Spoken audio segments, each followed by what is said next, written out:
Zero. Wala. No Filipino journalist was killed in 2024. Isang magandang balita mula sa Committee to Protect Journalists and the Presidential Task Force on Media Security.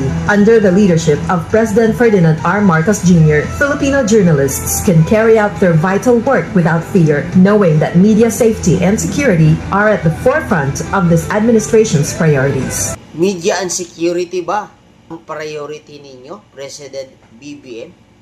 Wala nga kayong napatay. Pero, ginurgor nyo naman ang media network ng SMNI. Hindi lang isa, 21. Napakatindi nyo. Sa administrasyon ngayon lang natin nakita, first time in history, isang media network na kumakalaban sa mga makakaliwang grupo na binubulgar ang mga korupsyon sa gobyerno, tinutulungan ang gobyerno para maging successful. Pero anong ginawa nila sa administrasyon ngayon?